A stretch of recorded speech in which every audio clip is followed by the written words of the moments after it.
잘 주무셨습니까? 예, 아주 좋은 아침입니다. 몸 찬양 통해서 몸도 깨우고, 네. 지금 화면이 뜨는데 눈이 부시거든요. 예, 맞습니다. 제가 가끔 선글라스를 쓸 수밖에 없는 이유가 제가 그 시신경이 70%를 잃어버렸어요. 그래서 이제 30% 가지고 잘 관리해야 죽을 때까지 뭐 세상을 본다 그러고 잘못하면 장님된다 그래서 이렇게 쓰고 있고 그래서 이제 선글라스 나사에 늘 쓰고 있습니다. 어떤 때는 여기다 이렇게 겹쳐서 꼈다 뺐다 하는 걸 쓰기 때문에 빼는 걸 모르고 선글라스 쓴 채로 올라가서 설교한 적도 있어요. 특별한 경험이었죠. 예. 다시 잠시 말씀을 좀 묵상하기 전에 기도하겠습니다. 하나님 감사합니다. 오늘 주님을 사랑하는 주의 백성들이 모였습니다. 특별히 말씀을 사모하는 전통을 가진 귀한 교우들이 주님 앞에 함께 모여 시간을 드리고 있습니다. 이 시간은 저희의 시간이 아니라 주님의 시간입니다. 주님이 이 시간을 주님의 은혜로 채워주시기를 원합니다. 예수님 이름으로 기도드립니다. 요한복음은 이제 기록 자체가 시간의 순서에 따라서 기록되지 아니했다 하는 걸 제가 어제 말씀드렸습니다. 그래서 이게 연대기적 기록이 아니라 어떻게 하든 주제별 기록 같은 그런 성격을 갖고 있어요. 요한복음에도 이제 표적을 지금 중심으로 기록된 책입니다. 그래서 요한복음 표적의 책이라고 그러고요. 표적이 7가지가 주로 요한에 의해서 골라져서 셀렉트 돼가지고 Seven Signs 7개의 표적으로 이루어진 책, 이게 요한복음입니다. 그래서 이제 요한복음의 중심이 표적이 있다 하는 것을 알 수 있는 게 요한복음 마지막 장에 가서 보면은 요한복음을 기록한 목적을 20장에서 이렇게 요한이 얘기합니다. 20장 30절 31절인데요. 찾아서 읽을 수 있으면 같이 읽었으면 좋겠습니다. 20장 30절 31절 다 같이 한글 읽어볼까요? 예수께서 제자들 앞에서 이 책에 기록되지 아니한 다른 표적도 많이 행하였으나 오직 이것을 기록함은 너희로 예수께서 하나님의 아들 그리스도이심을 믿게 하려 함이요 또 너희로 믿고 그 이름을 힘입어 영생을 얻게 하려 함이라. 예수님께서 공생 중에 표적을 많이 행하셨어요.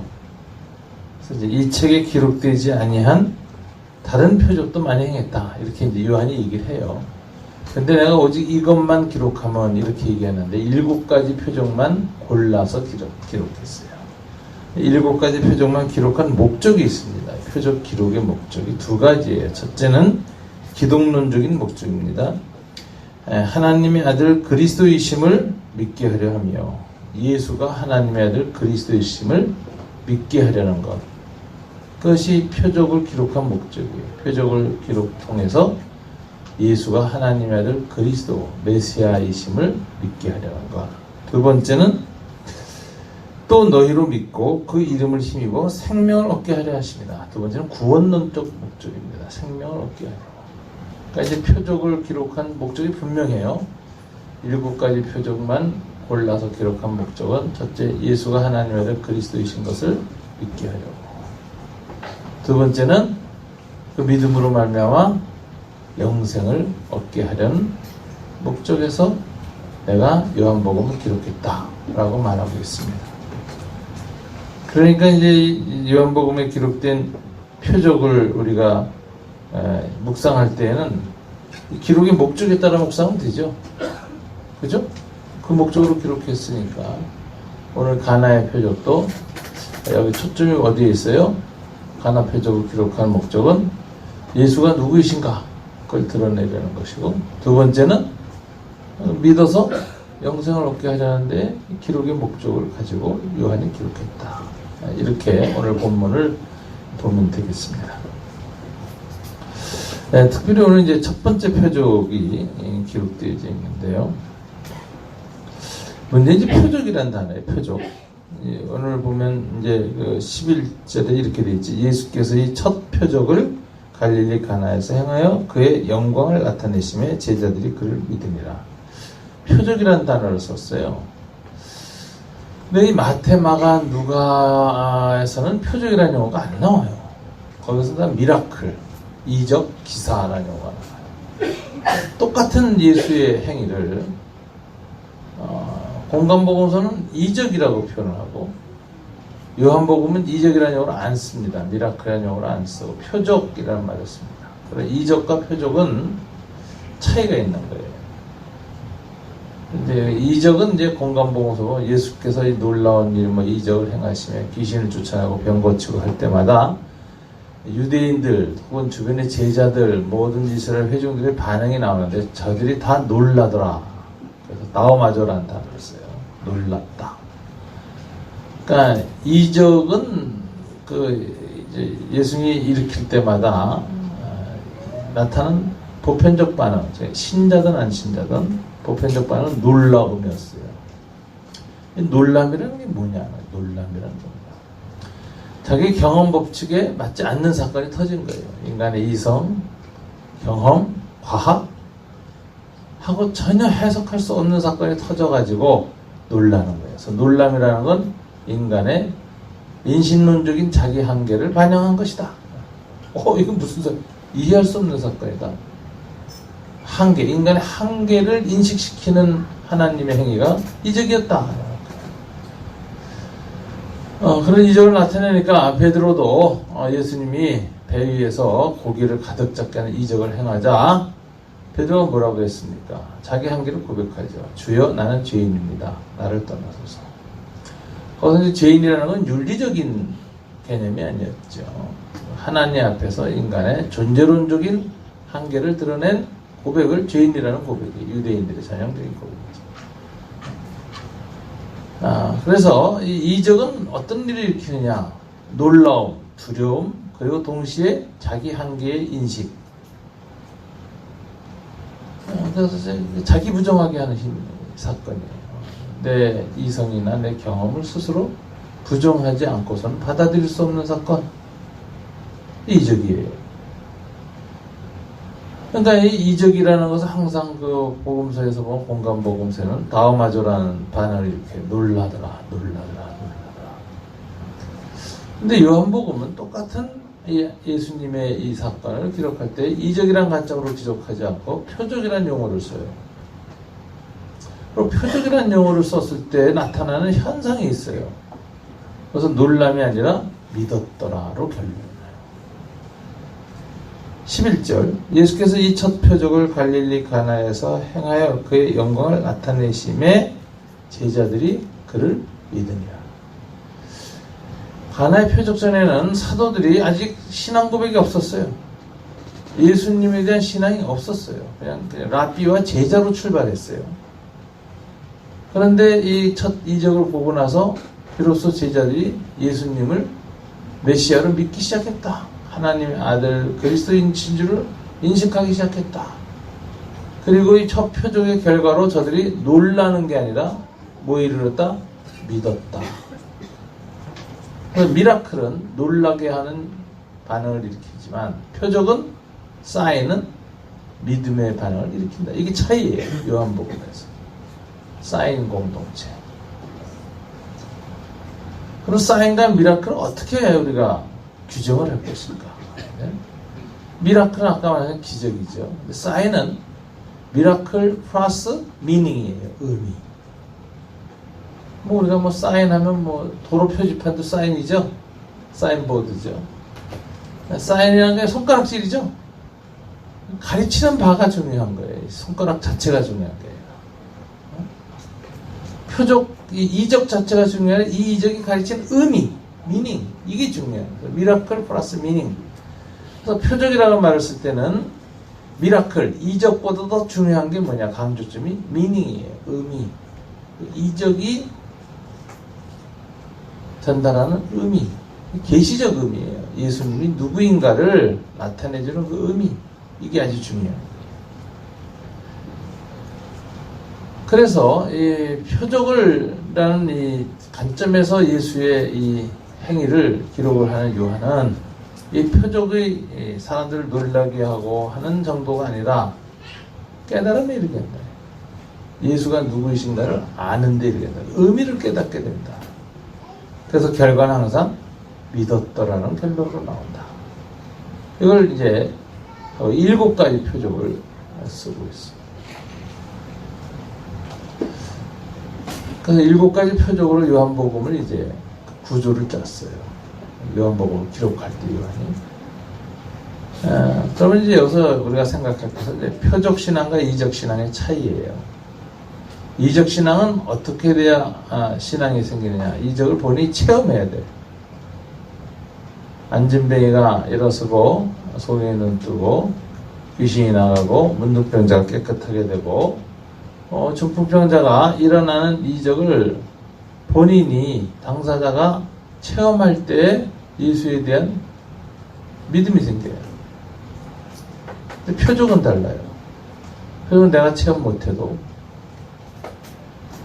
10명의 문둥병자 중에 1명의 문둥병자만 나아요. 근데 그 나은 것을 그 현실을 중심을 여기면서 그 사건이 주는 의미를 깨닫는 거예요. 도대체 내 친구 저 안전뱅이를 일으킨 저 예수는 누구인가? 이 표적, 이 이적에 주는 의미가 무엇인가? 그래서 그 표적으로서 그 의미를 깨닫게 되면은 10명의 장님 중에 1명만 눈을 떴지만 나머지 9명에게도 예수는 믿음의 대상이에요. 내가 눈 안 떴어도 그 의미를 공유했기 때문에. 그래서 표적은 하나님의 계시의 창문이에요. 번쩍 열린 거예요. 창문은 한 번만 열렸지만 10사람, 100사람, 1000사람이 들여다볼 수 있습니다. 그리고 의미를 발견할 수 있어요. 그래서 구원의 이름. 그래서 이적 신앙은 굉장히 인디비주얼한 개인적인 것이지만 표적 신앙은 공동체적이다. 요한은 마태마가 누가복음의 이적과는 달리 표적이라는 단어를 사용함으로써 이적의 당사자가 아니어도 한 사람에게 일어난 그 이적을 통해서 주신 하나님의 의미를 깨닫고 믿음으로 받아들일 때 그것은 표적 신앙이 된다. 그래서 이적 신앙이냐 표적 신앙이냐. 개인주의 문화가 발달하고요. 16세기 이후로 신앙도 개인주의적인 것이 강화되면 개인적으로 내가 겪은 것만 의미가 있어요. 그래서 옆에 사람이 낯서도 나한테는 의미가 없고 내가 나야만 의미가 있어. 하나님이. 이게 아주 대표적인 개인주의적 신앙이죠. 2000년 전 예수님 당시나 특별히 16세기 이전에는 전부 공동체적 문화였어요. 한 사람만 이적을 체험해도 그걸 통해서 주시는 메시지를 공동체가 다 받으면 모두가 예수가 하나님의 아들이신 그리고 그를 믿어서 영생을 얻는 일에 모두가 동참합니다. 그래서 이 개인주의를 극복하고 공동체 영성으로서 표적 신앙에 참여하는 것, 이게 이제 요한복음의 중요한 메시지다. 암 걸리신 분들 있고 병 걸리신 분들 많으면 항상 그 목회자로서도 갈등이 있습니다. 모든 암 환자가 다 나으면 얼마나 좋겠어요. 저도 젊은 날에 그런 도전 앞에서 그냥 참 열정을 갖고 하나님 앞에 부르짖은 적도 많았고, 제가 또 신학자로서는 블룸하르트, 칼발트에게 깊은 영향을 블룸하르트가 겪었던 그 하나님의 살아계시는 역사. 최근 블룸하르트 설교집이 하나 나왔어요. 아주 새로 번역을 아주 잘했더구만요. 그래서 이제 기도하며 기다리며 하나님 나라의 신앙. 이 블룸하르트 같은 사람들은 평생에 이적을 체험하죠. 그래서 우리로 말하면 독일의 조용기 목사라고 있어요. 조용기 목사도 훨씬 나은 게 그 이적을 개인화하지 않아요. 기복주의하지 않아요. 이걸 신학화하고 그래서 전체 유럽 기독교 전체에 주는 메시지를 찾아내요. 문화화된 기독교, 정말 신앙의 내용은 없고 기독교 문화만 나와서 태어날 때부터 기독교인이고 결혼할 때 교회에서 결혼하고 죽을 때 성당에서 이나 교회당에서 묻히면서 기독교 문화에 젖어 있지만 신앙 고백은 잃어버린, 이게 소위 cultural Christianity, 문화화된 기독교. 우리 한국 교회가 이제 그쪽으로 가고 있는 중이에요. 지금 한정한 고백적이었던 시대가 지나갔어요. 그래서 이제 문화화된 기독교로 이렇게 하고 있는데, 기독교 문화가 창설된다는 건 좋은 일이지만 고백을 상실한다는 것은 신앙의 화석화, 외형화, 표피화, 리얼리티가 없는. 그래서 이제 19세기 말에 유럽 신학은 자유주의, 이성주의, 과학주의가 꽉 찼던 시대였거든요. 산업혁명 이후로. 그래서 믿음보다는 이성과 과학이 더 삶의 일상을 해석하는데 훨씬 유리했죠. 거기에 녹아 있어가지고 신앙이 굉장히 무너지고 기독교 운동도 기독교 사회주의 운동으로 계속 발전합니다. 시스템 운동으로.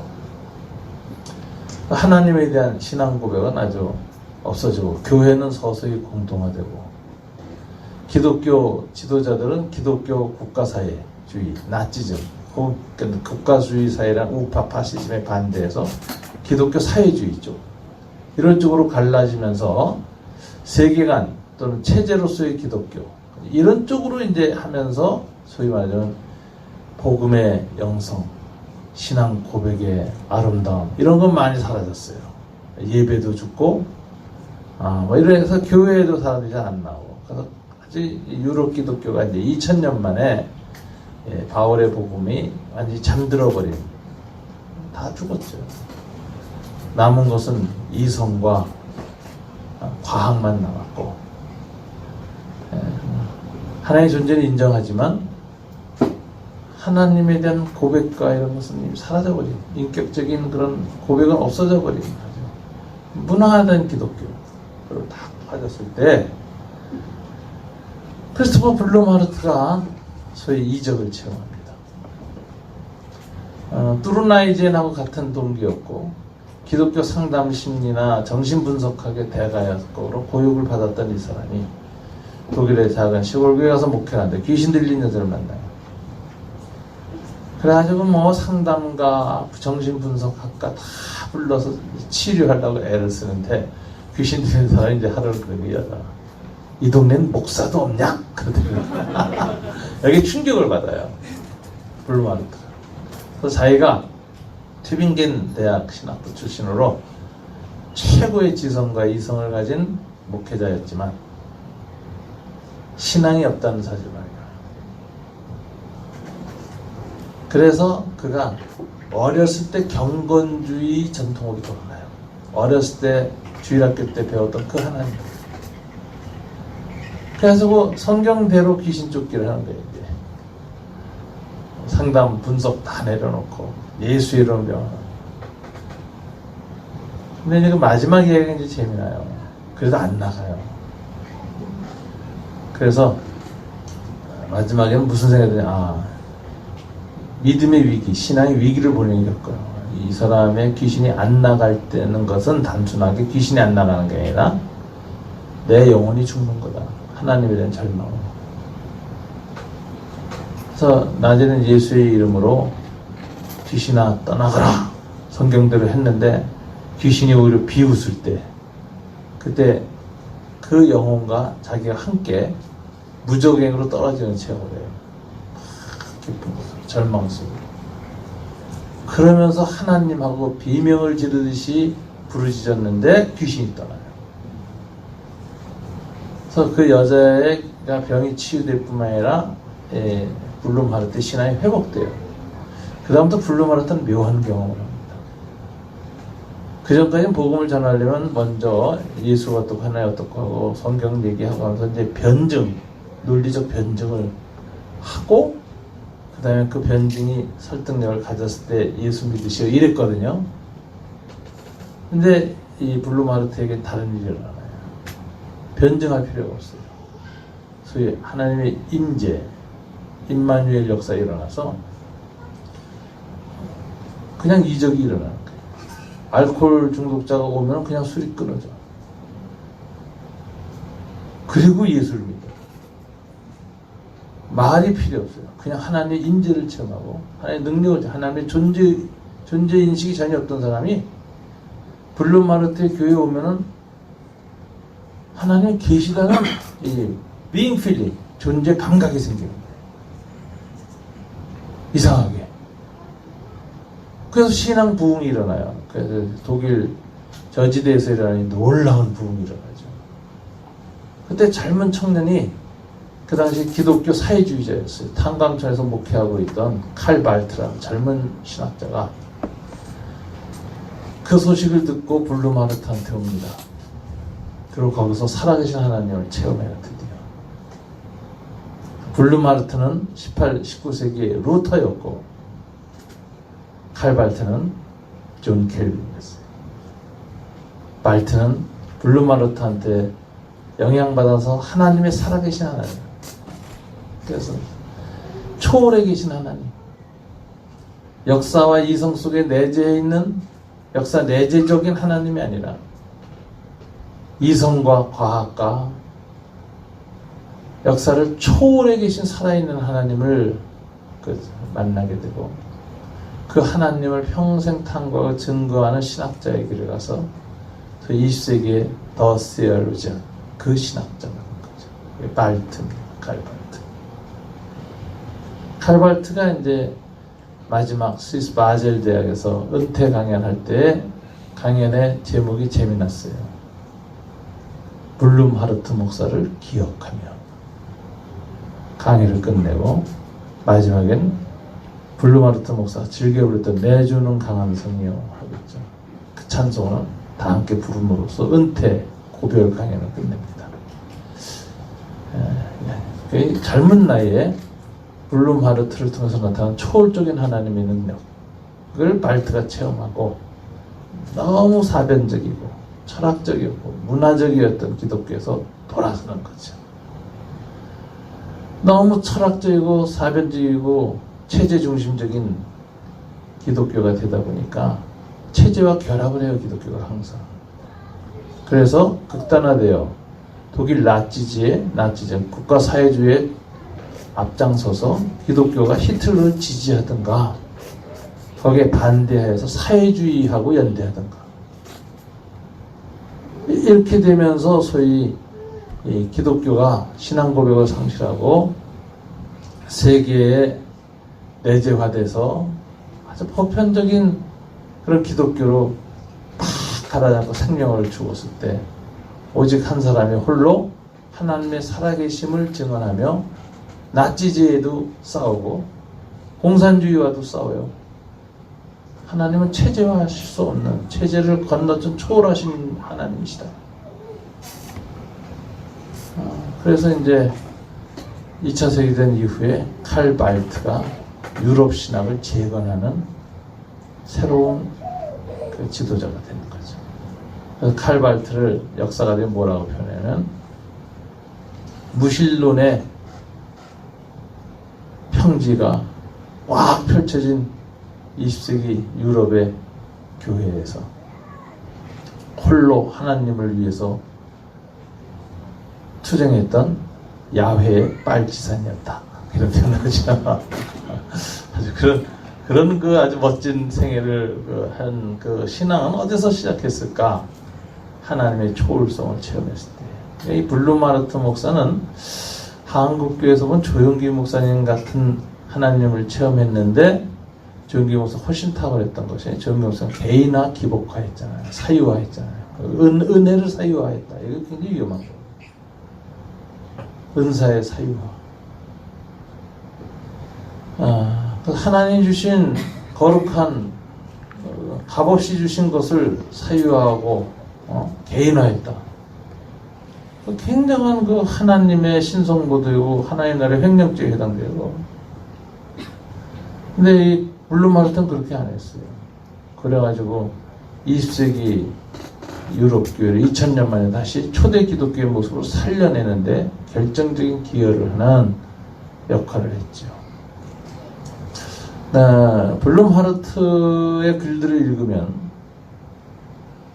조영기 목사님의 그런 어떤 이적이나 이런 거 한국교회 기복주의적 신앙관에 생긴 이적과는 다른 차원에서 하나님의 초월적인 능력, 이적에 대해서 열정이 생깁니다. 하나님께 그걸 위해서 기도하게 되고 더 쓰임받기 위해서 헌신하게 되고 복음의 변증자만이 아니라 복음이 살아있는 능력으로 역사하는 것을 보게 해달라고 기도하는 겸손함도 갖게 되고 참 굉장히 그 도전을 많이 주는 신학자들이 있었습니다. 사실 이제 다 그분들 도움을 받았죠. 현대 신학도가. 어떤 발트를 싫어하는 보수지 입장에서도 싫어하면서도 영향을 많이 받았어요. 그래서 이제 이 하나님의 능력, 표적 이런 것에 대해서 신학적인 의미를 다시 살폈는데 그 결과로 이적 신앙과 표적 신앙을 구별하다.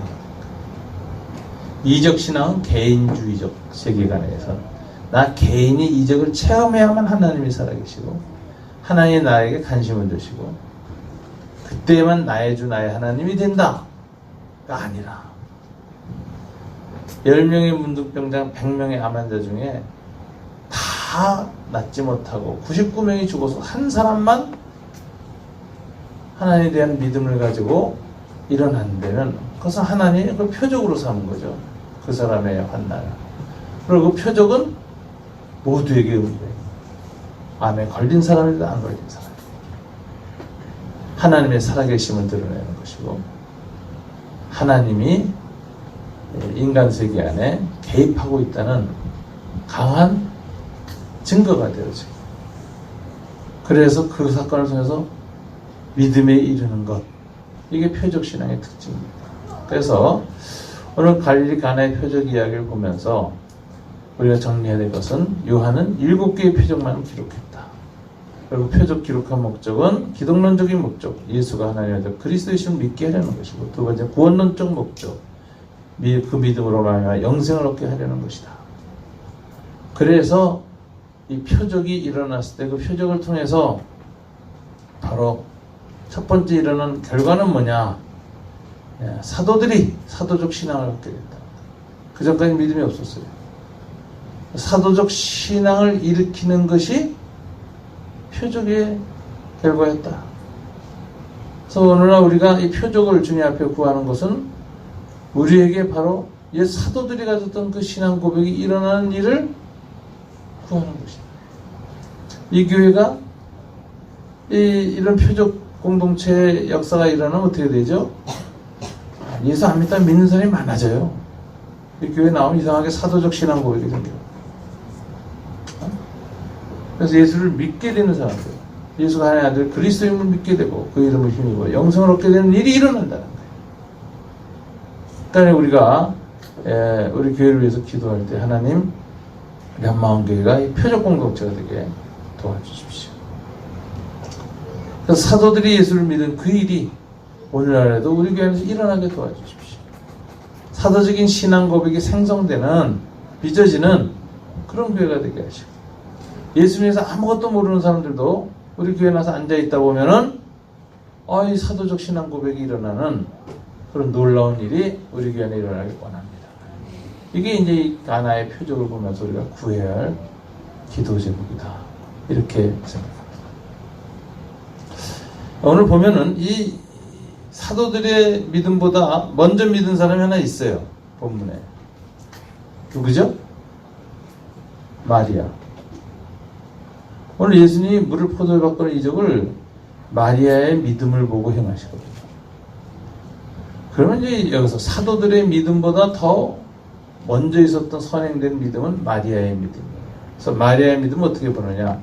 사도적 신앙을 만든 믿음, 사도적 신앙을 불러일으킨 믿음, 마중물이 된 믿음. 이 교회 안에서도 마리아 같은 믿음을 가진 사람들이 있으면 그 사람들 때문에 예수 안 믿던 사람들이 이곳에 들어와가지고 예수 믿게 돼요. 물이 포도주로 변하는 일이 일어나요. 그래서 여러분들이 이 본문 놓고 우리 한마음교회를 위해서 기도하거든. 사도적 신앙 고백을 불러일으킨 믿음, 마리아의 믿음이 우리 교회에 있기를 원합니다. 그러면 이제 이게 복음 전도가 되고 영혼을 구원하는 일이 계속해서 교회를 통해서 일어납니다. 그걸 위해서 기도해야 됩니다. 자, 이 마리아의 믿음이 어떤 믿음인가를 보여주는 얘기가 나오죠. 자, 2장 1절부터 좀 읽어가면 사흘째 되던 날 갈릴리 가나에 혼인이 있어 예수의 어머니도 거기 계시고. 사흘째라는 말을 쓰고 있어요. 언제로부터 사흘째죠? 그 앞에 나다나엘이 예수님을 만난 일로부터 사흘째예요.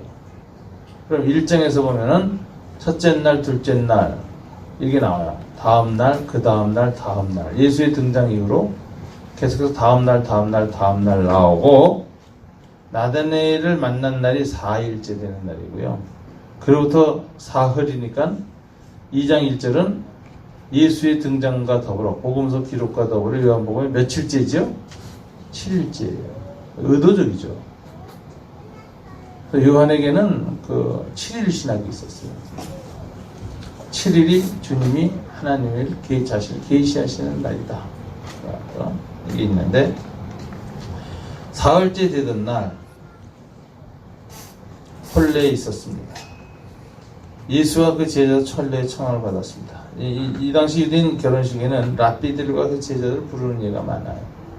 그런데 예수의 어머니까지 가 있었고 주방에 있었던 걸 보면은 이것은 예수님의 어머니의 친척의 결혼식이다. 초대교회에서는 아마 뭐 이모나 이모 사촌이나 뭐 이쪽 좀 결혼식이었지 않았을까 이렇게 생각합니다. 근데 3절에 이제 위기가 오죠. 공동체가 포도주가 떨어진지라. 누구나 다 결혼할 때는 자기 인생이 축제의 인생이 되길 원합니다. 첫날 결혼식 축제처럼 그렇게 즐겁고 기쁘고 행복한 날이 평생 계속되길 원해요. 이 축제를 길게 끌기 위해서 꼭 절대적으로 필요한 게 포도주고요. 탈무드에 보면 축제는 언제 끝나냐? 포도주가 떨어지면 끝나게 돼 있어요. 축제 끝내는 신호예요. 근데 이번 축제 때는 문제가 손님이 너무 많이 왔는지 포도주를 좀 덜 준비했는지 모르지만 끝날 때가 아닌데 포도주가 떨어진 거예요. 위기죠. 그래서 포도주가 떨어졌다라는 것 자체가 공동체의 위기다라는 거예요. 자, 공동체에 이렇게 은혜의 위기가 생겼을 때 이 문제를 해결할 방법이 없었어요. 부엌안에서 별별 일을 다 했지 않겠어요? 집집마다 가서 마을에 있는 포도주 다 긁어 모았을 것이고 옆집에 꾸러도 갔을 것이고 해결할 방법이 없어요. 포도주가 없어요. 그랬을 때 이 위기를 해결해서 누가 나서죠? 예수의 어머니가 나서요. 누구한테로 옵니까? 예수님께로 와요. 와서 뭐라고 하죠? 저들에게 포도주가 없다 하니. 자, 여기서 예수 어머니 마리아의 믿음을 볼 수 있어요. 인간적으로 할 수 없는 아주 위기에 빠지니까 예수의 어머니 마리아만이 이 문제를 해결해 줄 수 있는 분이 이 자리에 있다 알았고 그래서 예수님께 와요. 어떻게 마리아는 이런 믿음을 가졌을까요? 우리가 성경에 보면은 예수의 형제 자매들 이런 사람이 예수 안 믿는 게 많잖아요. 근데 예수의 어머니가 예수를 믿는다는 건 굉장히 놀라운 일이에요. 왜? 자기가 젖을 먹여 키웠잖아요. 아기 때 똥 오줌을 다 해서 했을 거 아닙니까? 배고프다고 울던 애 먹여가면서 키워서 이 인간으로서의 예수를 보게 되지 이 예수를 신앙의 대상으로 여긴다는 건 정말 어려운 일입니다. 어떻게 예수의 어머니는 자기가 낳아 키우는 그 아이를 신앙의 대상으로 여길 수, 신으로 여길 수 있었을까? 그것은 그가 받았던 말씀이었죠. 아이가 태어날 때 천사 가브리엘이 얘기했습니다. 메시아다. 아이가 태어날 때 들의 목자들이 찾아와서 천군 천사들이 오늘날 구유에 쌓인 아기가 태어났는지 그가 바로 메사야다라고 말했다라는 소리를 들었어요. 그때마다 모든 사람이 다 기이 여겼지만 예수의 어머니 마리아는 이것을 마음에 깊이 두었더라. 그러니까 예수님 어머니 마리아는 아기 예수를 키우면서 비록 내 몸을 통해서 온 아기지만 계시가 임한 아기고 그 계시에 오면 이 아기는 메사야다. 이거를 잊지 않고 계속 말씀을 묵상했던 사람이에요. 그래서 환경보다 상황보다 말씀이 항상 우선에 있었던 사람이에요. 환경과 상황 애기지 뭐 똥 싸고 오줌 기어다니는 그거보다 항상 마음속에 먼저 있었던 것은 이 아이가 하나님 보낸 메사야다. 그 말씀이 상황을 넘어가는 힘이 되어서 상황을 해석하고 상황을 이끌어가는 그 자세가 평생 유지된 여자였어요. 그게 이제 드디어 실력을 발휘하는 거예요. 딱 포도주가 떨어졌을 때 이것을 해결해 주시는 분이 이 자리에 계시다. 자기 아들 예수께 옵니다. 포도주가 떨어졌습니다. 자, 이렇게 예수님께 어머니가 다가오면 내가 예수님이 되면요 감동받았을 거예요. 아, 우리 어머니 정말 믿음 좋아. 어떻게 나를 이렇게 어렸을 때도 키우고 했는데도 나를 신앙의 대상으로 여겼어. 나에게 이 일을 도와달라고 나한테 와서 요청할 수 있지. 정말 우리 어머니 믿음은 대단해. 이래야 될 텐데 오늘 예수님의 반응이 싸늘해요. 여러분 4절 뭐라고 하죠? 다 같이 읽을까요? 예수께서 이르시되 여자여 나와 무슨 상관이 있나이까 내 때가 아직 이르지 아니하였나이다. 여기 여자여라는 표현이요 잘못하면 이 동양문에도 아주 상놈이죠. 자기 어머니한테 여자가 뭐야 그잖아요. 이 구네스라는 단어는 여성에 대한 존칭어입니다. 헬라어로. 그래서 이 사례가 있어요. 클레오파트라를 안토니오가 만났을 때 자기 주군이었던 시저의 아내였잖아요. 근데 안토니오가 다시 이제 클레오파트라와 정략 결혼할 때 클레오파트를 뭐라고 부르나요? 구네요. 이렇게 구네스. 여자여라고 불러요. 그러니까 여성에 대한 존칭이에요. 어머니를 멸시하는 거 아니에요. 다만 3인칭이에요. 3인칭이라는 건 뭘까요? 내 어머니 이게 아니라 여자여 하는 존칭이지만 거리뛰기예요. 어머니에 대해서 냉정한 제3자적 거리를 띱니다. 그러면서 이 요청에 대해서 거절하나요? 받아들이나요? 거절이죠? 나와 무슨 상관이 있나이까? 포도주 떨어진 건 나와 상관이 없는 상황입니다. 이거는 거절이죠? 기도에 대한 거절이에요. 여러분 주님이 우리의 기도를 다 응답하실까요? 주님 거절을 많이 하세요. 제3자연한 태도를 취할 때가 많아요. 그래서 우리가 상처가 되죠. 왜 내 기도를 거절하실까? 내 기도에 대해서 제3자적 입장을 취하실까? 여러분 하나님의 표적 이적은 항상 보면요 사람의 필요 때문에 나타나잖아요. 하나님은 사람의 필요를 채워주기 위해서 이적을 일으키잖아요. 종교적인 우리의 욕구나 본능을 충만히 만족시키기 위해서 주님은 이적을 행하잖아요. 그런 차원에서 이적은 안 일어나요. 이적은 항상 뭐냐면 하나님이 하나님의 통치를 드러내기 위해서 하나님의 필요에 의해서 하나님의 때에 일으키는 거예요. 예수님이 그러셨죠? 마태복음 12장에 바로 그 말씀하시죠. 내가 성령을 힘입어 귀신을 쫓아내는 것이면 그 사건은 무슨 의미인지 아느냐? 귀신들이 사람 내가 불쌍히 여겼다는 뜻도 아니고 그 가족을 불쌍히 여겼다는 뜻도 아니고 다 좀 내포는 데 있어요. 딱 잘되는 거예요. 그러나 더 중요한 메인 메시지는 하나님의 나라가 너희 가운데 임하였다는 증거니라 이렇게 얘기하죠. 즉 하나님의 생명과 구원의 통치가 죄와 사망과 어두운 마귀의 통치로 잡혀있던 이 세상 가운데 드디어 마귀 건설을 깨트리고 이 세상에 실현되기 시작하고 있다. 하나님 나라가 이제 세워져 가고 있다. 하나님 나라의 대상륙작전이 시작됐다. 그리고 하나님 나라의 통치가 시작되고 마귀가 깨져나가고 마귀의 세력이 물러가고 있다는 공격 신호탄, 조명탄이 터지고 있다. 그 조명탄이 표적이에요. 내가 성령을 힘입어 귀신을 쫓아내는 이 사건은 사사로이 해석할 것이 아니라 하나님 나라가 이 땅에 들어오고 있다는 증거로 해석해야 된다.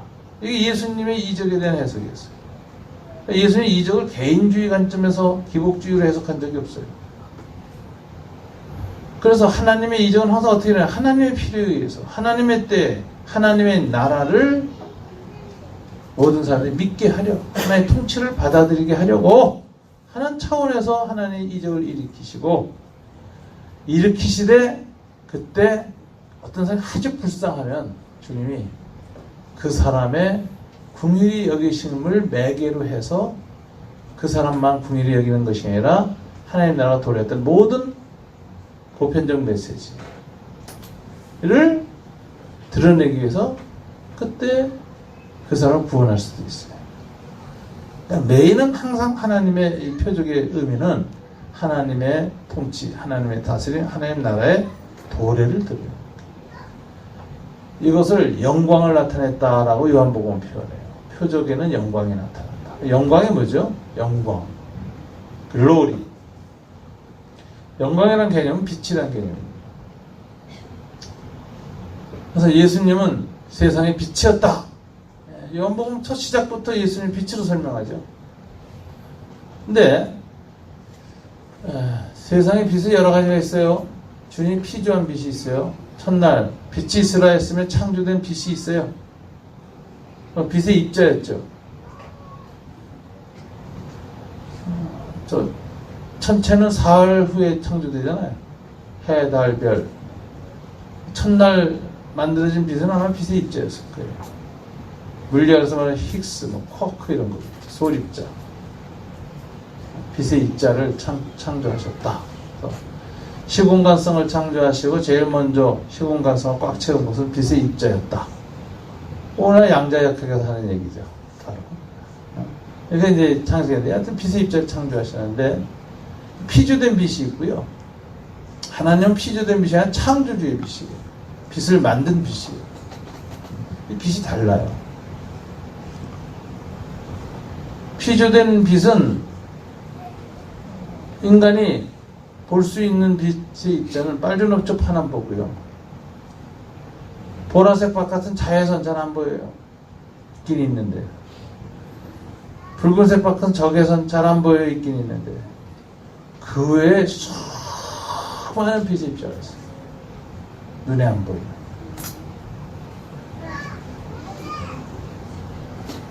그런데 이 피조계의 빛이 아니라 피조계의 빛을 창조한 하나님의 빛이 있어요. 이 빛은 물질의 빛이 아니에요. 입자로서의 빛이 아니에요. 스피리추얼한 거. 이 차이가 있어요. 그런데 물질의 빛은 창조된 이후에 인류의 타락으로 인해서 엔트로피 법칙이 작동해요. 다 멸망으로 가고 있어요. 로마서 4장에서 8장에서 바울이 말한 것처럼 다 만물이 썩어짐의 종로를 타고 있다. 다 붕괴되고 있어요. 우주의 모든 물질은 붕괴되고 있어요. 지금. 에너지는 불변하지만 에너지 형태는 계속 붕괴로 가고 있죠. 지금 만물이 붕괴로 가고 있어요. 이게 피조물의 빛이에요. 붕괴로 가고 있는 거. 타락 때문에 죽음과 멸망과 하늘과 땅이 다 붕괴되는 과정을 거치고 있습니다. 그래서 정말로는 새 하늘과 새 땅이 만들어질 거예요. 그래서 이 현 물질 세계가 붕괴로 끝난다. 종말이라고 끝난다. 이렇게. 그런데 예수님의 빛, 하나님의 빛은 붕괴하지 않는 빛이에요. 그 빛은 창조주의 빛이고 피조물을 창조한 빛인데 그 빛의 특징이 뭐냐? 거룩이라고 하죠. 죄가 없고 붕괴가 없어요. 죽음과 죄의 법칙을 벗어난 빛이 영원한 생명. 그래서 이사야가 이사야서 6장에서 성전에서 하나님의 영광을 봐요. 환상에 봤는데 죄 없는 천사들이 영광의 하나님 앞에서 리스판스를 하고 있는데 어떻게 하느냐? 날개 셋을 가지고 나는데 가운데 날개만 갖고 날아요. 위아래 두 쌍을 가지고 하나는 얼굴을 가리고 하나는 발을 가려요. 그리고 입은 뭐라고 하죠? 천사들이 거룩하다, 거룩하다, 거룩하다. 죄 없는 상태를 반영해야 돼요. 피조물의 반응이 거룩, 거룩, 거룩. 하나의 빛을 쬐 때 거룩, 거룩, 거룩. 그건 무슨 소리냐? 하나님의 빛은 죄가 없는 빛, 죄를 소멸하는 빛, 죄를 정화하는 빛, 이게 나타납니다. 이 하나님의 영광, 창조주의 빛이 언제 나타나요? 예수가 표적을 행할 때 창문이 열리는 거예요. 덕커덕. 그럼 그 창문을 통해서, 표적한 창문을 통해서 빛이 쫙 쬐는 거예요. 그 빛을 통해서 영광을 보는 거예요, 제자들이. 보는 순간에 죄는 사라지고 예수님이 하나의 아들이라고 깨닫는, 거듭나는 일이 일어나요. 그래서 11절이 생기는 거예요. 예수께서 이 첫 표적을 갈릴리 가나에서 행하여 그의 영광을 나타내심에 글로리, 거룩한 빛이 나타나리라.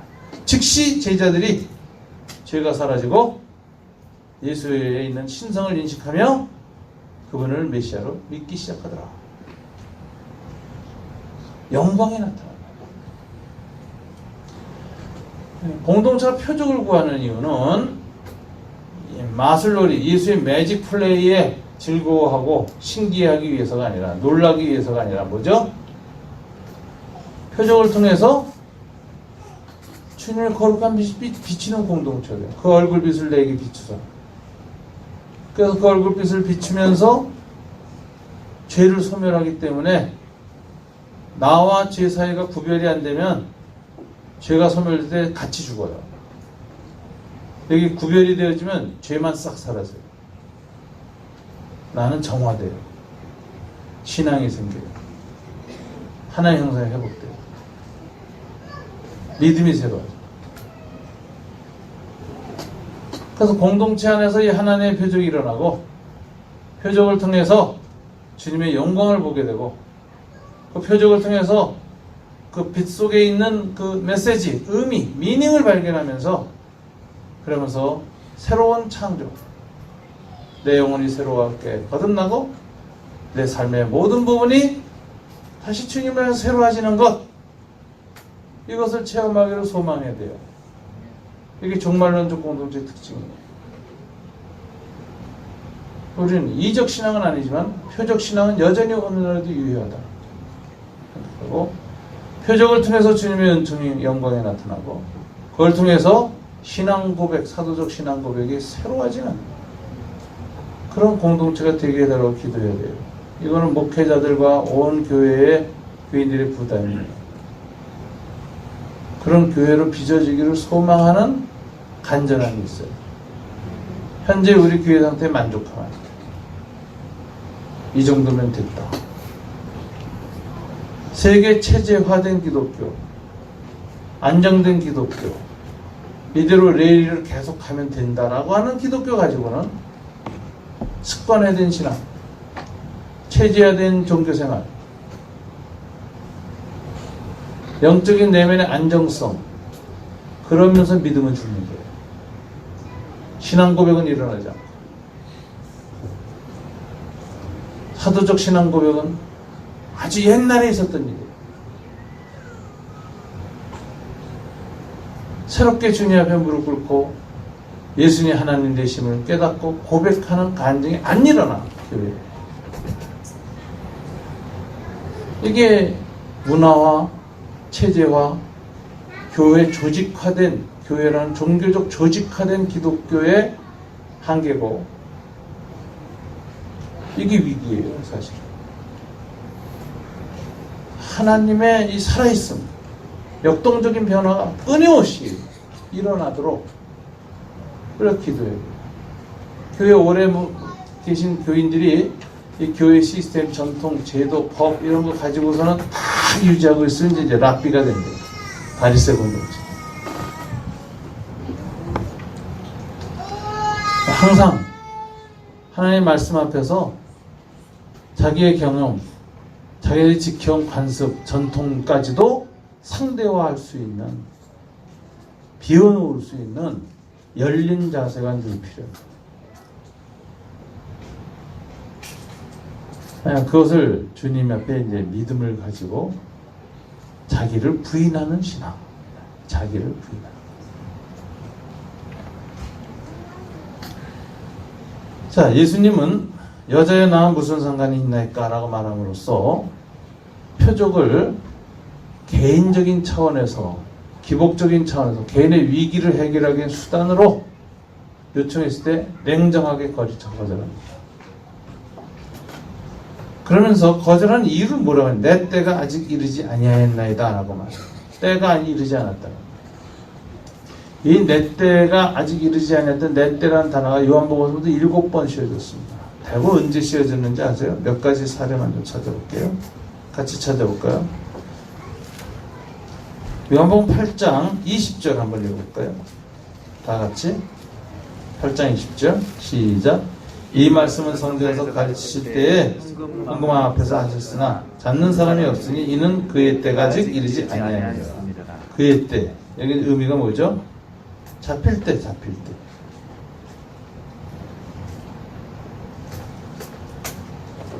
7장 30절도 마찬가지. 다시 읽어볼까요? 그들이 예수를 잡고자 하나 손을 대는 자가 없으니 이는 그의 때가 아직 이르지 아니하니라. 예수님의 때는 항상 십자가에서 죽을 때예요. 체포당하고 고난당하고.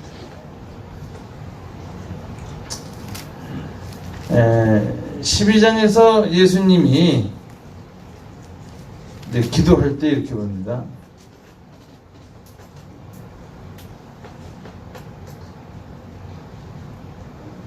아버지, 때가 이르렀습니다.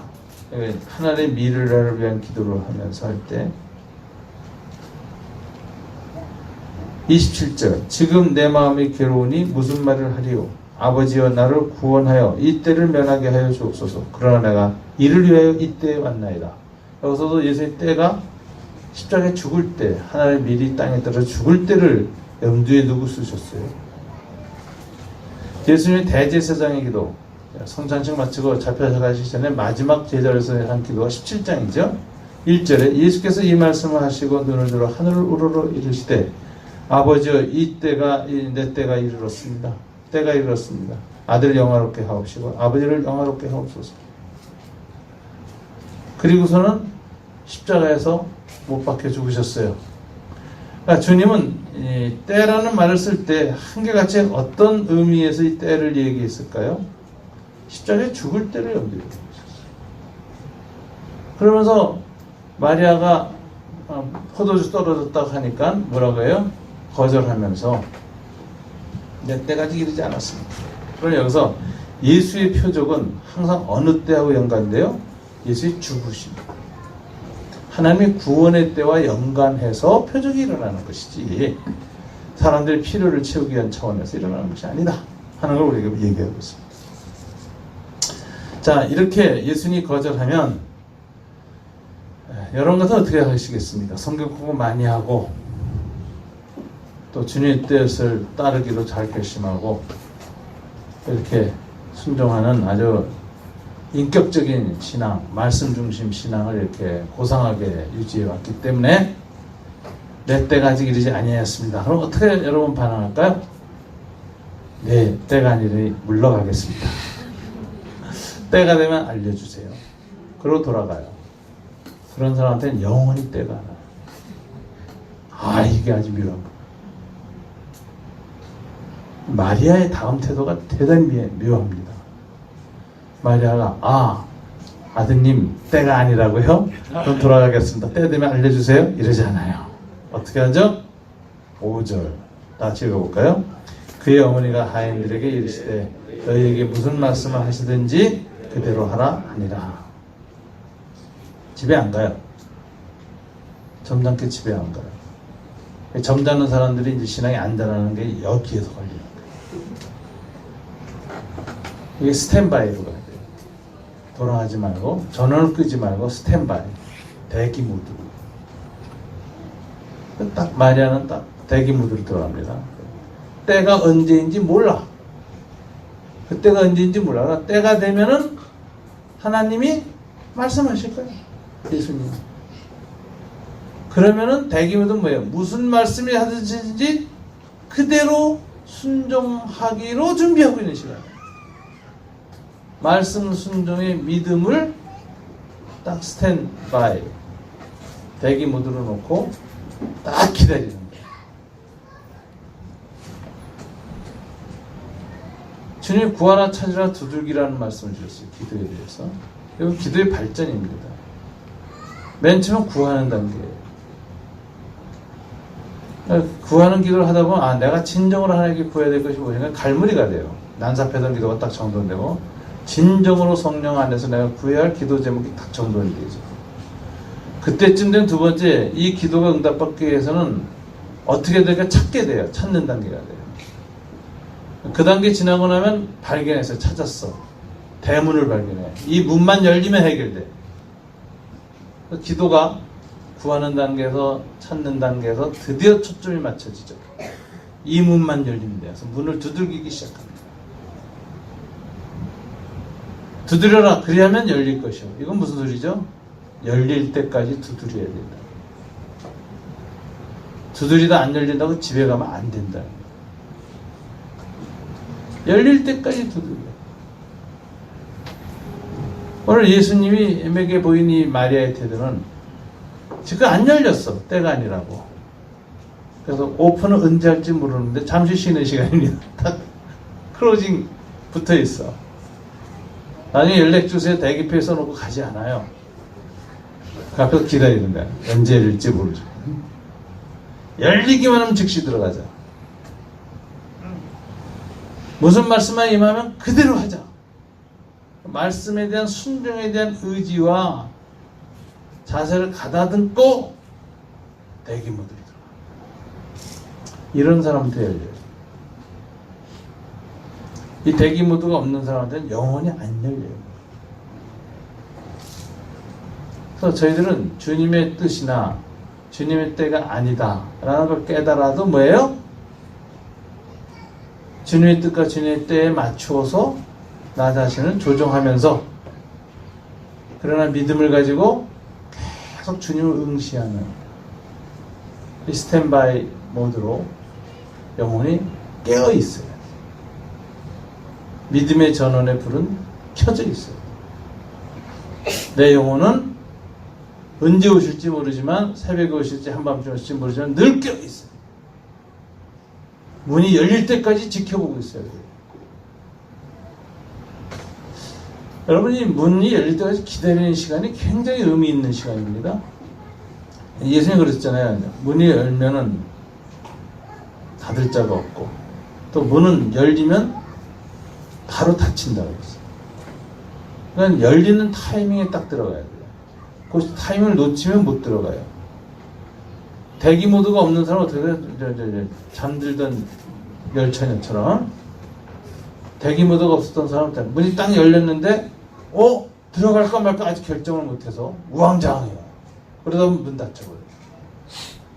들어갈 준비가 딱 됐던 사람은 탁 열린 순간에 아멘 하고 들어가는 거예요.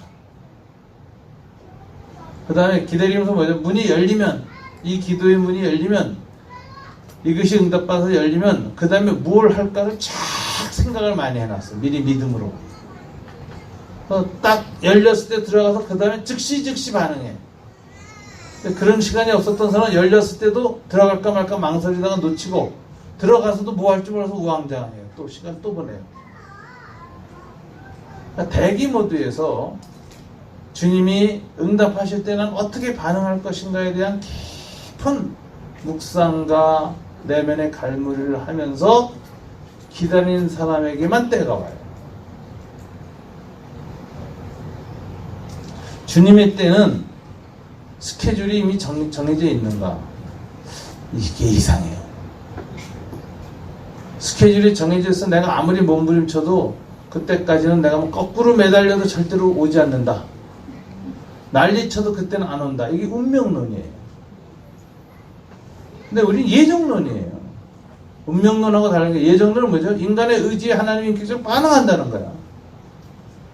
하나님 미래를 조종하시고 다스리시는데 기계론적으로 딱 정해놓고 뭐라고 하든지 그때 되기 전에는 안 된다라는 이런 식으로 기계론적으로 우주를 통치하지 아니하시고, 사람들이 부르짖고 대답하고 외치면 인격적으로 응답하신다. 이게 언약적 예정론이라니까.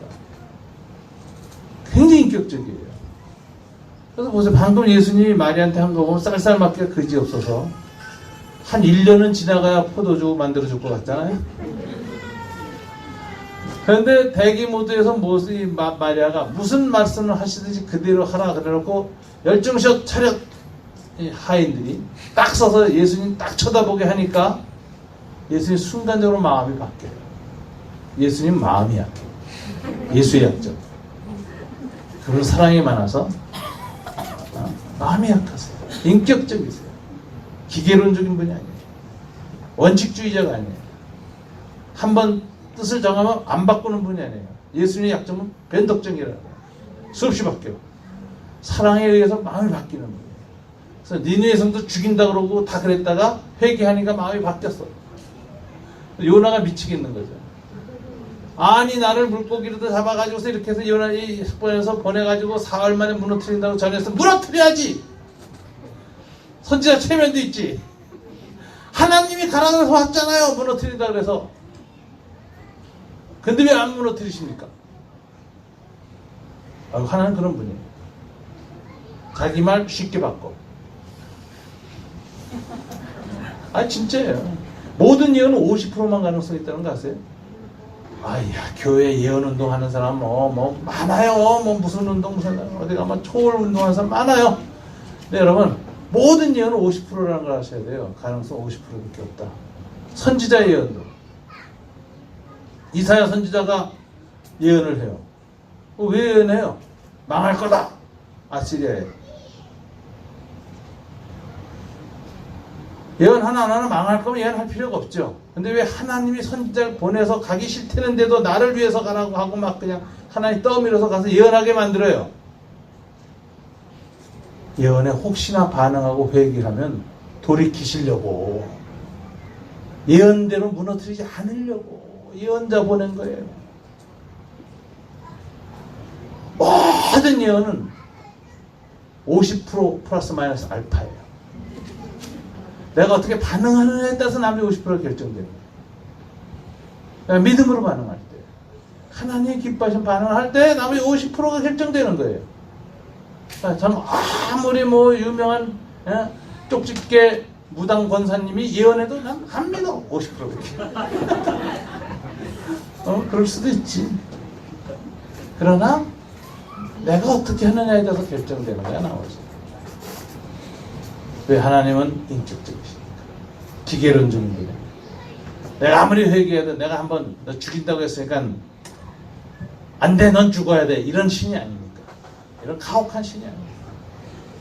회개하면 죽을 것 같아서 돌이키시고, 얼마나 좋은 하나님인지 축구하다가 잘못 차가지고 골대로 공이 안 나가고 그냥 구석으로 팍 내려가는데도 쥐야 하고 회개하면 골문이 옮겨가서 골인데네.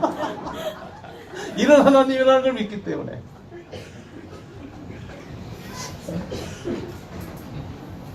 끝까지.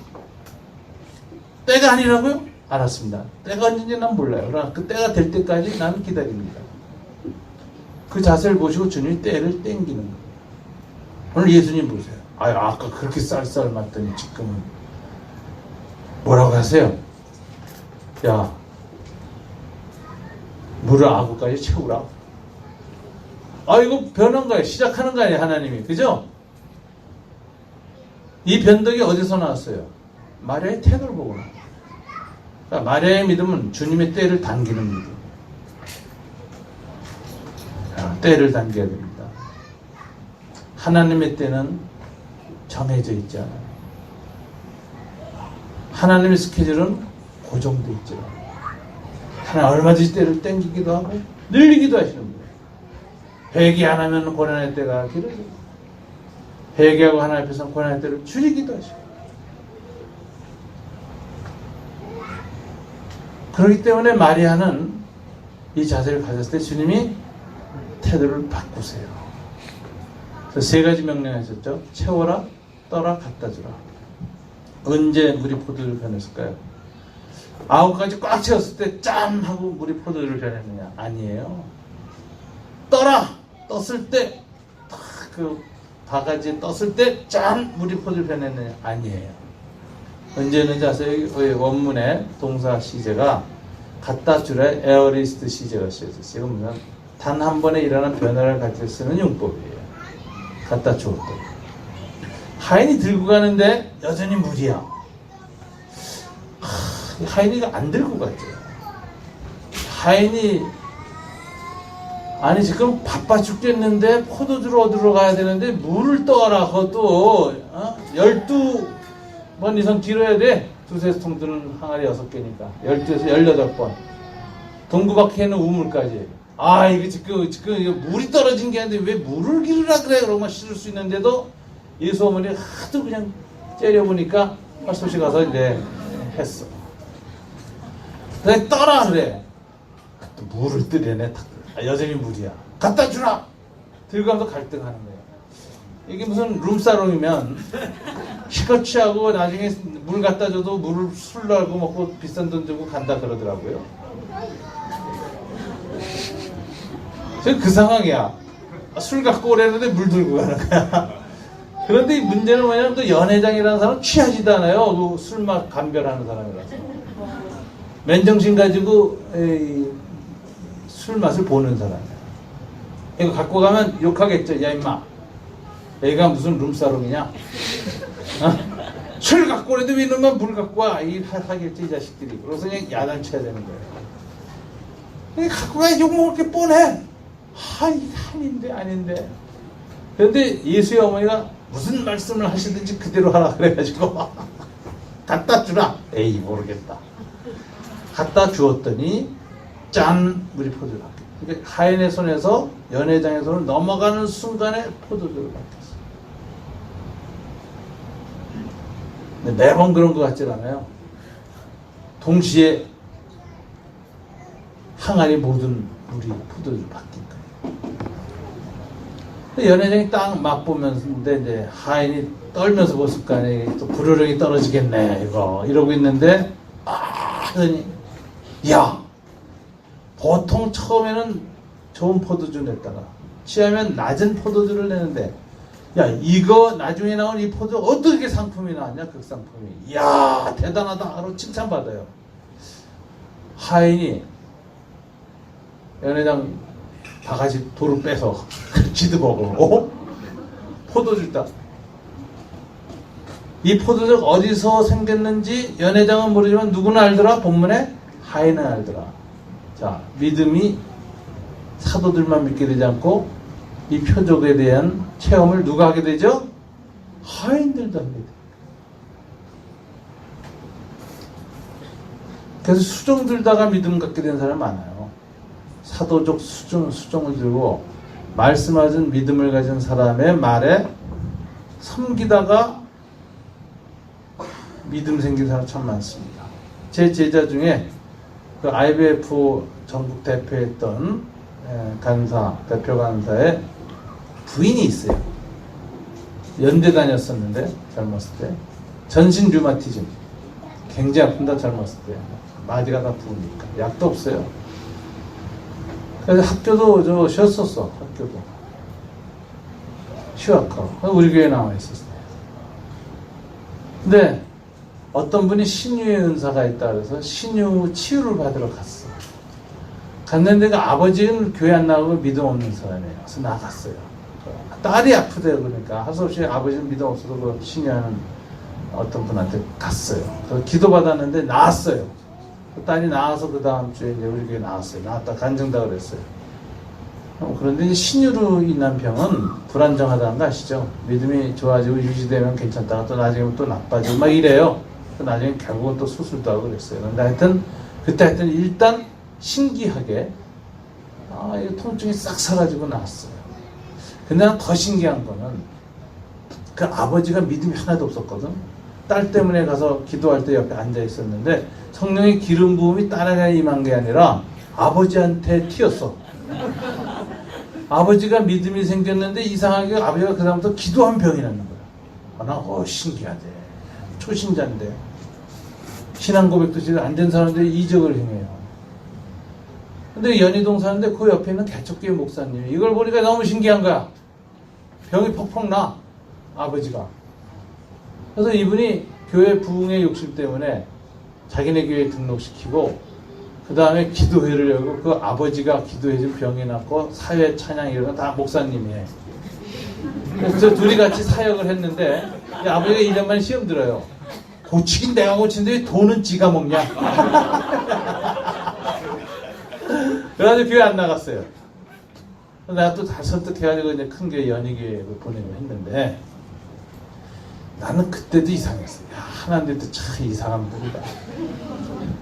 그 딸한테 무슨 그 신유의 은총을 주시지. 어떻게 아무것도 모르고 예수의 예자도 모르고 이름만 교환하는 그 사람한테 신유의 은사를 줘서 이적 기사의 통로를 쓰냐? 그렇게 해서 아버지를 하나님 구원하시더라고요. 그러니까 내가 이제 이 본문을 보면 그렇습니다. 그 아버지가 물돈 하인이었구나. 하나님이 그렇게도 하시는구나. 자, 여기서 우리가 마리아의 믿음에서 아주 관심이 있는 건 때를 당기는 믿음이에요. 주님의 때가 언제인지 우리 몰라요. 우리의 시간은 흘러가는 크로노스 시간이에요.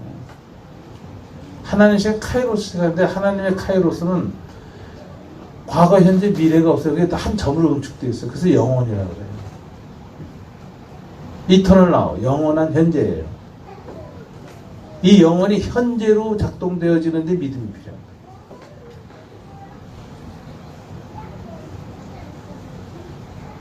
그래서 카이로스 타임이 크로노스 타임하고 만나는 순간을 이터널 나우라고 하면 하늘이 땅에 입 맞추는 시간이라는 거예요. 로맨틱한 시간이에요. 그때 표적 기사면 이런 것들이 일어나는 거예요. 하나님의 존재 증명이 되는 거예요. 딱 일어나는데 그걸 일어나는 그때 보라 지금 구원받을 말 때요. 카이로스 타임은 인간의 시간 크로스 타임하고는 달리 믿음으로 순식간에 일어나서 우리의 시간을 영원한 의미로 변화시킵니다. 질적 변화를 일으켜요. 우리에겐 과거의 어느 그 시간이 하나님이 손댔던 그 시간은 내게 영원한 의미를 갖습니다. 이터널 나우로 변화되는 바로 그 시간. 그걸 우리는 주님의 임재라고 부릅니다. 주님이 우리와 함께 하셨다. 임마누엘이라고 부릅니다. 그래서 이 주님의 임재를 체험하게 되는데 그때 표적이 일어나죠. 표적이 일어나면 그 임재를 통해서 주님의 영광이 나타나고 번쩍하고 이 주님의 영광은요 계속 지으면 다 죽어요. 그래서 번쩍 일어나 번쩍 순간적으로. 그래서 부흥이라는 용어를 그렇게 정의했죠. 조나단 에드워드가 뭐랬죠? 하나님의 영광을 힐끗 보는 것 이렇게 얘기했어요. 힐끗만 봐도 순간적으로 모든 죄가 사라져요. 정화되고요. 그리고 공동체가 갑자기 거룩해져요. 집단적으로. 집단적 성화를 겪어요. 하나의 영광이 힐끗 나타나요. 힐끗. 그의 표적을 통해 주님의 영광이 나타나시니 그 결과로 제자들이 믿었다. 공동체 신앙이 확 업그레이드 됩니다. 그것은 이포컬 스트럭처, 대나무 마디처럼 인생 중에 계속 일어나는 일이라 어쩌다 가끔 일어나는 일. 그러나 평생 기억하게 됩니다. 그것 때문에 평생 믿음을 유지합니다. 다음 단계까지 가게 돼요. 가다가 지쳐서 심해질 때 또 한 번 겪으면 또다시 신앙의 마디가 생기고 그 마디 때문에 다음까지 또 가는 거예요. 인생 중에 몇 번 겪습니다. 저도 몇 번 겪었어요. 계기적 구조가 있어요. 네. 주님의 임재를 채워줘요. 여러분 오늘 마리아의 신앙을 우리가 기도해야 됩니다. 마리아의 신앙은 주님의 전능성을 믿은 신앙. 그래서 예수님 우리에게 포도주가 없습니다. 예수님께 나왔어요. 신의 전능성을 믿는 것. 두 번째, 내 뜻대로 마옵소서 주 뜻대로 하옵소서. 주님의 뜻이 중요하죠. 내 뜻만 강조하면 이기적이고 기복주의적이에요. 그리고 세 번째, 주님의 뜻을 기다리는 신앙. 근데 기다림은 믿음의 표현이에요. 움직이지 않고 뒤로 물러가지 않고 좌절하지 않고 포기하지 않고 여전히 응시하고 여전히 기도하며 여전히 바라며 여전히 주님에게 시선을 맞추고 있는 시간. 그걸 딱 보고서 임계점에 이르면 주님이 즉시 말씀의 역사를 시작합니다. 99도까지는 물이 안 끓어요. 100도 돼야 끓기 시작해요. 핵 연료봉 인계 질량이 들어가야만 핵융합 반응 시작돼요. 5개까지 전혀 안 움직여요. 6번째 들어가면 핵융합 반응 시작하는 거예요. 신앙도 똑같아요. 인계 질량이 있어요. 적당히 가끔 주님 쳐다봐가지고 평생 안 일어나요. 일어날 때까지 쳐다보려는 마음의 자세를 가지고 쳐다보시면 주님이 양을 안 따지기 때문에 인전무태되면 그냥 역사하세요. 아, 주님 참 고약한 데가 있으세요. 승천하시면서 야, 열흘 후에 성령 임재하시는 열흘 동안 죽어라고 기도하고 기다리라. 그랬으면 열흘은 다 버텼겠지. 500여 명이 일시에 주님의 승천을 받는데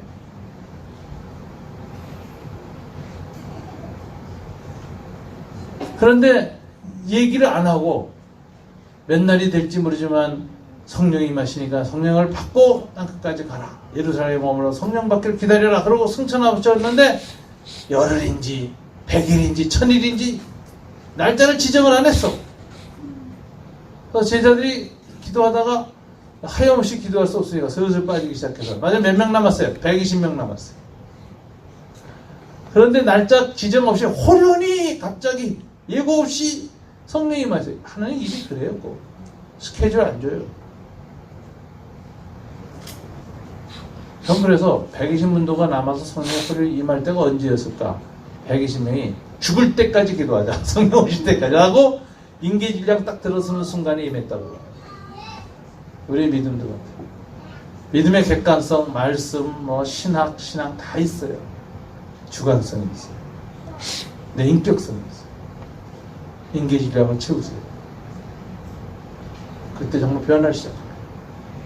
자기 신앙에 매너리즘 빠지신 분들 인계질량 안 채워서 그래요. 적당히 하다 자꾸 가니까 80도 끓이고 가니까 어떻게 물이 끓어요. 어떻게 수증기가 나와요. 주님 앞에 머무는 시간, 스테이하는 시간, 대기하고 있는 시간은 문 열릴 때까지 두들기겠다는 각오를 하고 기도합니다. 두드려라 그럼 열릴 것입니다. 약속입니다. 열릴 때까지 두드려야지. 주님이 그걸 원하신다. 해보세요. 변화가 옵니다. 그러면 이제 매번 그럴 것 같죠? 안 그래 인간은. 어쩌다 한번 그러고 또 쉬어요. 어떤 위기가 오면 또 그래. 경험이 있어서 또 그 신앙을 다시 회복해요. 그러면서 인생을 넘어가는 거예요. 언덕을 넘어. 늘 고공비행하는 사람, 하이퍼 크리스찬, 약간 사이코예요.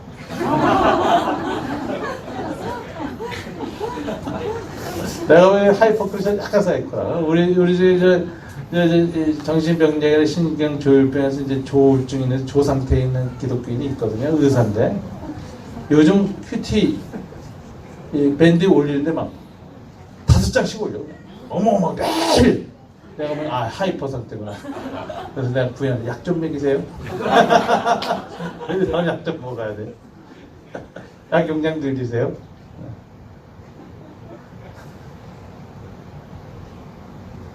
우리가 그런 평정심, 일상적인 기본 자세가 있으면서도 어떤 문제와 위기가 오거나 삶의 돌파구가 필요할 때 매너리즘을 넘어가려고 할 때는 집중해. 무슨 말씀하시든지 그대로 하라. 말씀에 대한 철저한 순종을 내재화시키고 양을 채우세요. 어느 순간에 질적 변화가 됩니다. 그때가 이터널 나우, 영원한 의미가 있는 현재가 되는 거예요. 그리고 그것이 평생 내 신앙의 기초가 됩니다. 이렇게 해서 마리아는 사도들보다 먼저 믿었어요. 그 믿음을 통해서 사도적 믿음이 일어났어요. 마리아를 통해서 교회의 믿음이 시작된 제자고. 우리 이 교회에도 그런 믿음을 가진 분들이 많아지면 그런 분들의 기도 응답으로 주님의 영광이 여러분 안에 나타나시고 예수 안 믿던 사람들 다 예수 믿게 되고 그분들이 나에게 장로님 되는 사도적 신앙이 일어날 것을 주님 이름으로 축원합니다. 다 같이. 그러면 기도 단순해요. 마리아의 믿음 우리에게 주십시오. 하나의 표적을 일으키게 하는 믿음을 주십시오. 안 믿는 사람들이 믿게 하는 그 믿음 허락해 주십시오. 그래서 우리 교회가 교회답게 해주십시오. 주님의 영광이 임하는 교회 되게 도와주십시오. 우리 다 같이 기도하겠습니다.